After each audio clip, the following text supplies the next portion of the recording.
All right, welcome back everybody. So today is going to be really fun. This is Let It Rain by Eric Clapton, released in 1970. And this is a super cool guitar tune. So much going on in here. And I never really sat down with it until recently and found a lot of surprises when I was listening to those tracks up close. So we're going to go through all of those. Of course, we'll cover all the rhythm chords, and then all of those great sort of leads that are running throughout the song. And if you stay tuned to the end, there's a really interesting family tree, I guess I'll call it, associated with the song, and a number of other hit songs. But stay tuned to the end. I'll explain what I mean by all of that. But hey, if you haven't done so already and you like this kind of thing, jump down right now and click subscribe and ring the bell. The bell lets you know when I drop new content, which I do every single week. All my videos have chapters in them, so you can jump right to the part of the lesson that you want to see and bypass what you don't. And if you're looking for other ways to support the channel, I really appreciate that. There's thanks, which is like throwing a tip in the tip jar, a button below. Or you can join my Patreon page where I give you chord charts and tabs for all the lessons that I do here on YouTube. But all the links are in the description. Check it out. Okay, so this is Eric Clapton, 1970. He's moving away from 60s era Eric Clapton, which truth be told is my favorite guitar tone, Eric Clapton, but moving from Gibson to Fender, like 100%. Like everything you hear from this point on pretty much is Clapton on a Strat of some kind. All right, so I've got my Strat, any kind of S-style guitar will do, right? And in terms of getting your tone, for me, for this song, it sounds best when I'm on position 5-way blade switch number 2, which is, in between these two pickups, your bridge and your middle. Eric had, I think he was playing Brownie, was the guitar he used on this one, and that was much older, so he probably had a 3-way switch, as the old Strats did, and they just sort of balanced that switch in between.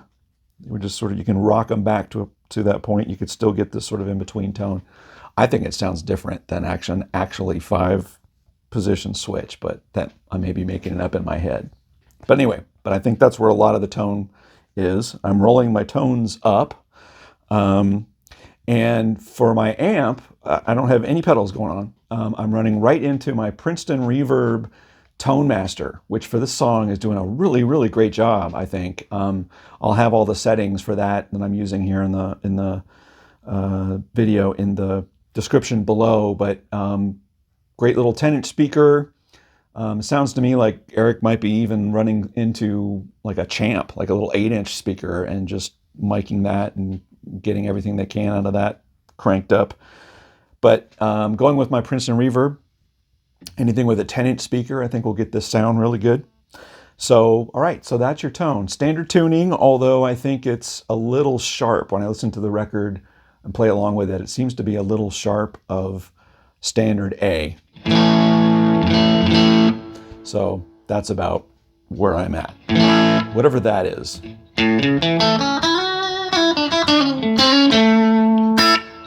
Okay, so let's talk about the chords first, right? We'll go through all of the lead part, but let's talk about the verse chords to get those out of the way. So the song intros with that great sort of riff, and then it goes right into the verse section. So the chords on the verses are D, A minor, C, G, D. Right?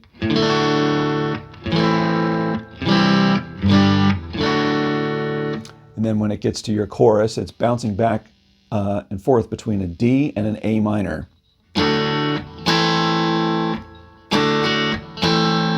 C, G, D.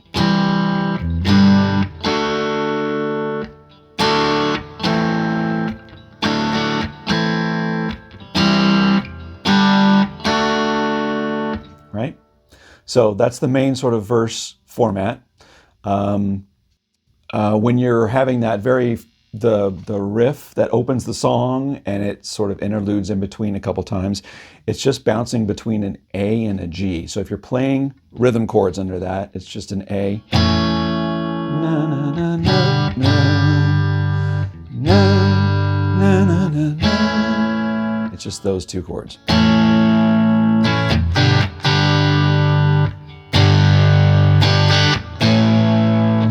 So then there's a bridge section, which is in F sharp minor, and it's just a chromatic walk down.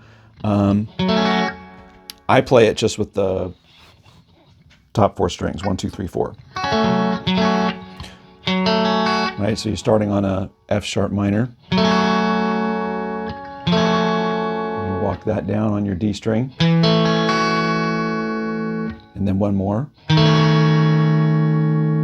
If you want to play the full chord, I think technically it's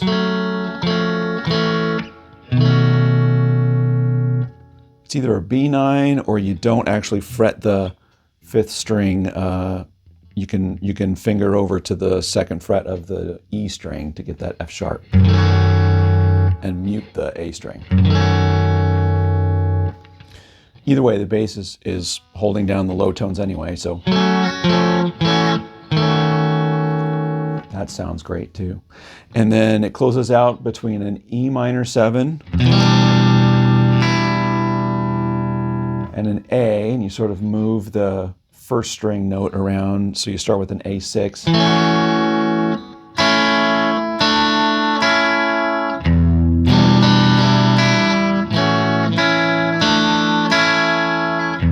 And on the record, I think there's a guitar that's actually playing the chords like that.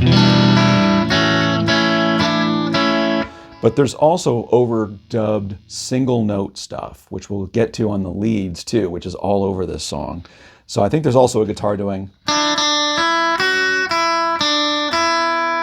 but there's definitely multiple guitars doing that single note stuff, chorusing with each other and accentuating that part of the, because the rhythm guitar actually could just be, right? But either way, what your ear is hearing is this. So I like to play it that way.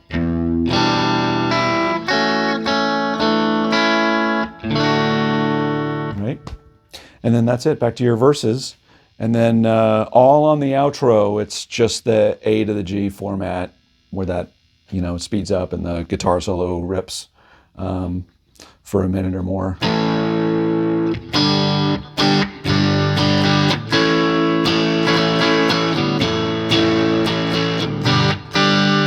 So you get the idea. So that's all the chords and all of this. So, all right, so let's move on to the riffs. So the song opens with this epic, it's almost like trumpets, man. It just announces itself. And it's all based on an A chord and a G chord. And back to an A chord. It's basically triads between those two chords. But how they're played and they're recorded is on this, each note individually. So it's multi-tracked, where, Eric's playing one string. Right? And then the next time he comes around, he goes. And the next time he comes around, he does. And it's the layering of them which sounds different. You could play those as individual chords, but that sounds very different than the individually plucked notes. So it's just this great crisp sound that he gets by recording it individually. So let's break down each one of those parts. So I'm going to call this one guitar number 1. So guitar number 1 is going to live mostly on the G string. And guitar number 1 does this.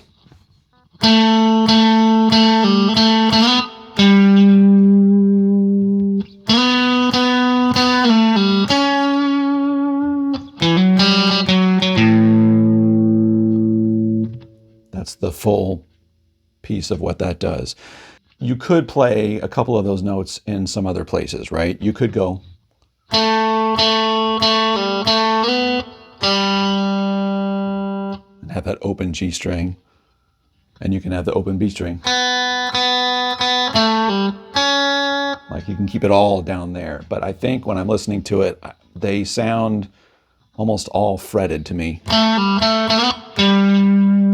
Because you can control it when you fret it. Or anyway, but those are the notes. That's what guitar number 1 does, and he closes it out with this. Right, he gets that low A note in there. Guitar number 2 is then, if you think about your A chord, we just worked on this part of an A chord. Now we're going to start on this part of the A chord, the next level up on the harmony, the major third. So that one goes.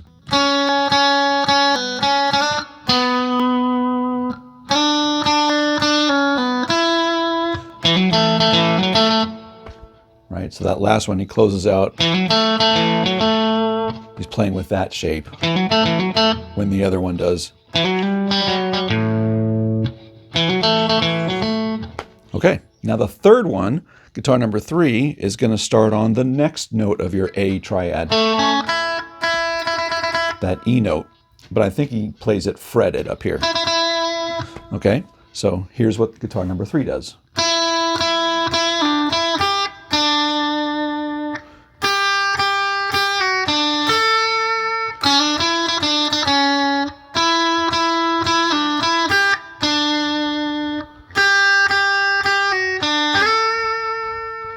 So that's number 3. When you layer them all together, here's what it sounds like.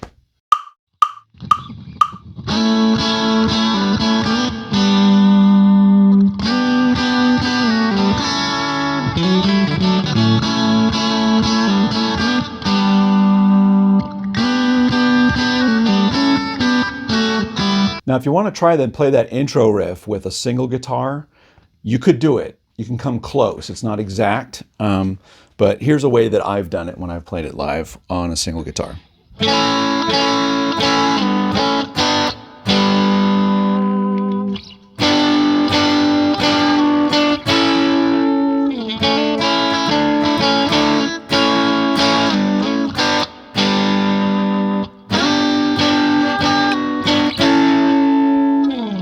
So it's approximate. You get a lot of the notes in there, but not all of them exactly. Okay, so then the song moves through its verses. And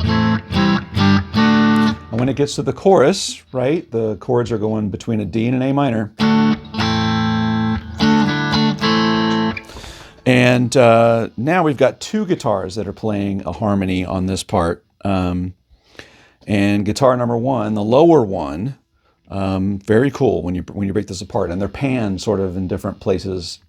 If you're listening to the stereo, the most modern sort of stereo versions, you can hear them. So one is doing this.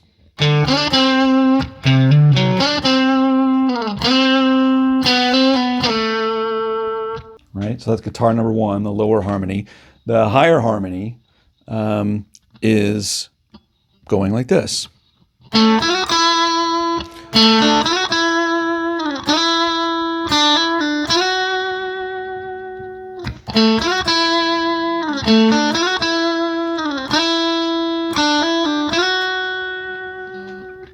Right? And when you layer those together, it sounds like this.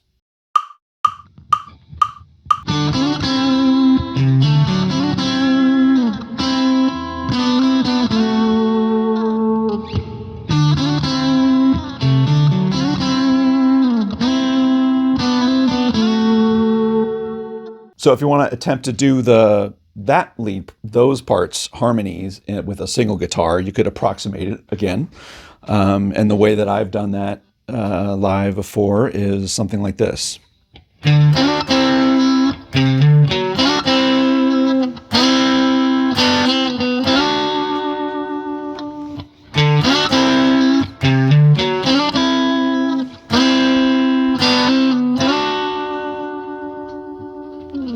So again, not exact, but it's close.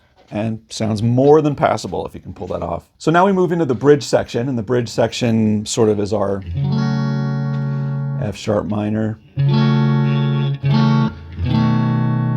Okay, and here's where the guitar tone completely changes, and the reason for the lead guitar, and the reason for the lead guitar tone to completely change is because it's not Eric Clapton playing it. It's actually Stephen Stills playing it. And when I talk about the family tree of this song, we'll talk more about why that is. But yes, he was apparently around the studio when Eric and the crew were recording this song. And he came in and he put some vocals on it, and he actually played a little guitar on it, right? And once I found that out, I was like, oh yeah, that is Stephen Stills. It sounds exactly like the little leads that he plays on wooden ships, you know, like on Crosby, Stills and Nash and some others.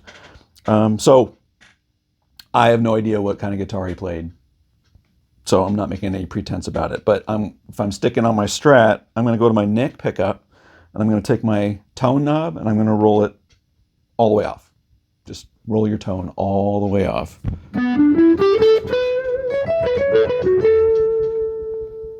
Maybe I'll sneak a little in there.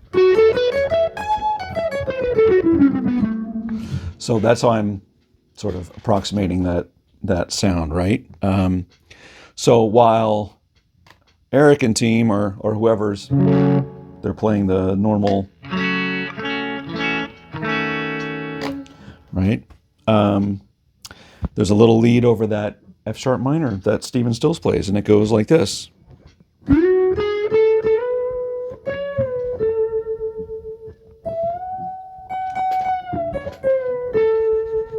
A little bit of a pre-bend there. And then it goes to our E minor 7 to A, right? This part. Clean and crisp. But Stephen Stills is still in his sort of jazz tone. And he's just playing little flourishes over an E minor 7 shape.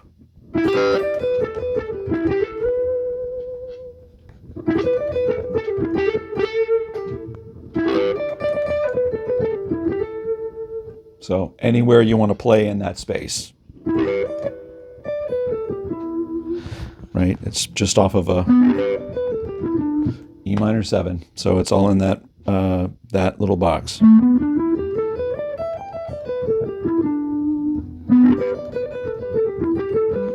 And he spends most of his time between strings 4, 3, and 2.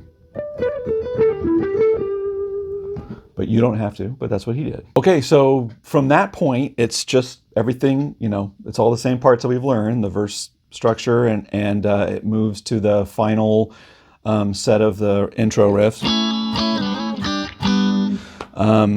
But it just carries that out all the way with the full band playing along. It's just over that A and the G part, and then Eric comes in and plays his screaming lead for 5 minutes or whatever, however long.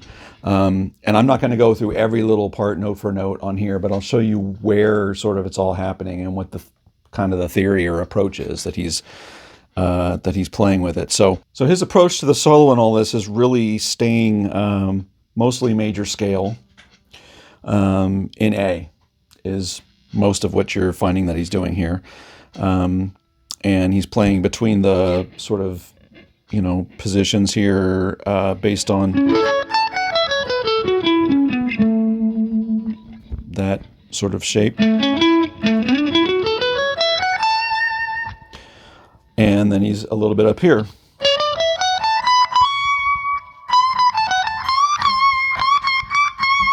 Right, he throws that little stuff in. But that's sort of, those are the two places where he's spending most of his time. He comes into the solo, it's great. It just announces itself right at the 17th fret on string 1. And then he sort of does this little sort of pulls that note down. Sounds like he's going down on the same string for a little ways, but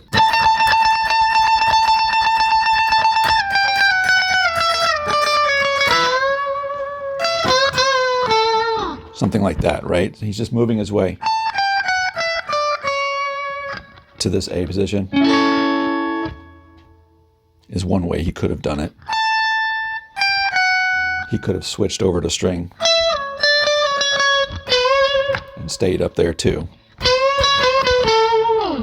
Right? So then he's just soloing.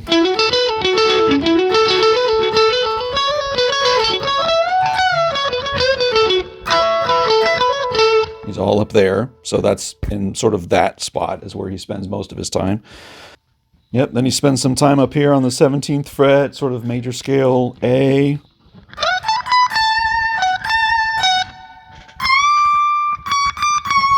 Just a classic little Eric move there, right? So you grab the minor, what is that, 17, 18, 19, 20, and you bend up.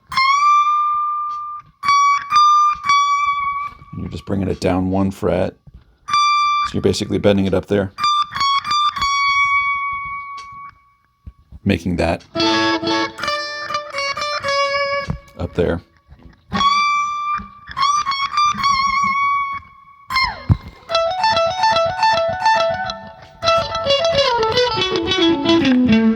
So just bouncing back and forth between those positions is where he's living and where you're always going to be safe.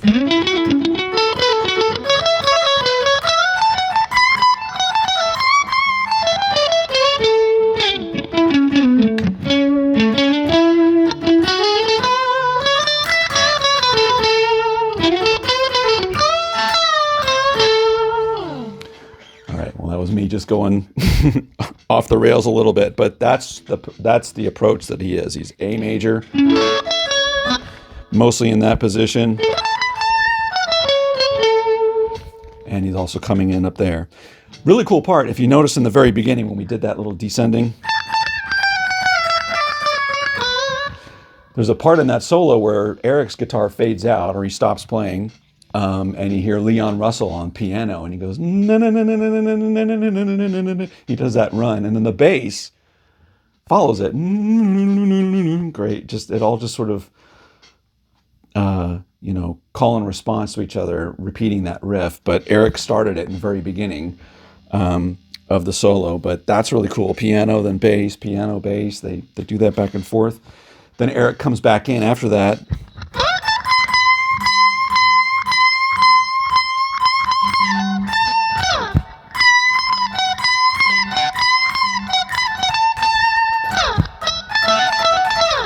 Eric greatness, but that's a key lick. Well, so that's musically, those are all the parts with Let It Rain. So I hope you learned something new with that. Now, I promised at the beginning of the video I'd talk about the sort of family tree with this song. So let's talk about that a little bit. Really, really interesting. I actually didn't know. I knew some of it. I didn't know all of it. So I'm going to start in 1967, all right? So with Stephen Stills and his band Buffalo Springfield, right? They had a song, or he wrote a song called Questions. And he put it out with the Buffalo Springfield, but he credited with the writing. But same chord structure. It's very, very similar, but it's structured around that. Questions. The lyrics are interesting because many people don't know. And here's where the next part of the family tree is. So Buffalo Springfield break up. And Stephen Stills, as I'm sure you know, goes and forms Crosby, Stills, Nash, and Young. They put out a song called Carry On. And I've got a lesson on how to play that song too, by the way. So they write a song called Carry On. But the second part of Carry On is all of the lyrics of Questions. It isn't played in the same guitar chords. Everything's in E on that Carry On song. But Questions, the lyrical content, went to Crosby, Stills, Nash, and Young, and they put it out on that song, Carry On. So Stephen Stills obviously with that one. So keep following me. This is all 1969, 70 sort of era. Eric and his band, he's sort of, Cream had broken up in 69. He gets settled with Delaney and Bonnie and Friends. It was the name of the band. And and they had a lot of guest players that are in this. During this time, so he's playing with those guys, and George Harrison plays with them for a little while too. But during this, Eric writes this song, and it's called "She Rides," and records it. He writes it, co-writes it with Bonnie Bramlett, the wife of Delaney Bramlett in that band, and so they write the song called "She Rides." And here's what I didn't know: this was 100% the take, all of the recording of "Let It Rain." Like, it's 100% musically that song. In fact, that exact set of performances. Everything that we hear on "Let It Rain" is on this song that was unreleased, called "She Rides." Just different lyrics. At some point, they decide, those lyrics aren't good enough, and they rewrite it to the lyrical content of "Let It Rain," which we all now know, right? So it went from, "And she rides, and she rides," to "Let it rain, let it rain," right? Much better song. It's much better. I think it is. And you can hear that "She Rides" song if you look it up on Spotify, you can find it out there. It's out there. But it's the exact same musical instrument performance. Okay, now, so we're at "Let It Rain" with that, but there's more. There's more to this. So remember, in that mix there, this was all recorded early 1970, the music. And I mentioned Stephen Stills was, hanging around the studio and contributed that musical part. So there's another part of the family history of this song, keeping it together. But here's one more. One more is, you cannot tell me that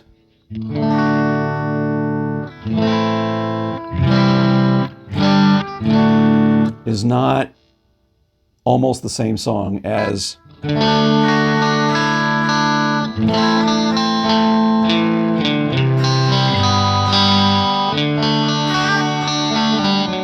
"It don't come easy, it don't come easy," right? Ringo Starr. George Harrison wrote that song.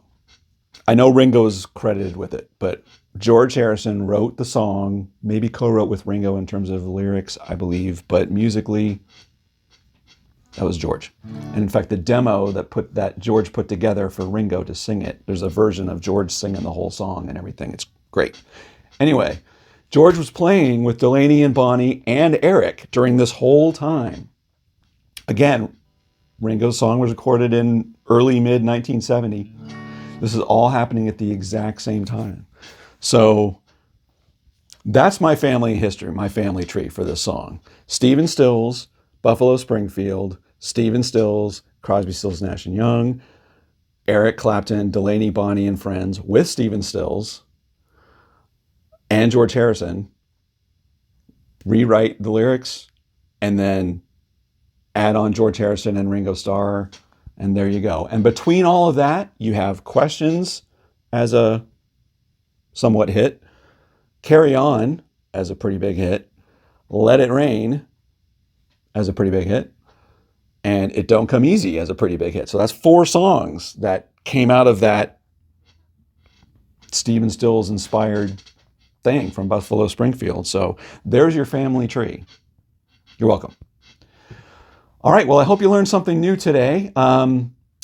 If you like this kind of thing and you haven't done so yet, click subscribe, ring the bell. Bell lets you know every time I drop new content, which I do every single week. Let me know in the comments what you thought about this, and if there's another song you want me to take on and do, let me know that too, okay? But until next week, take care, everybody.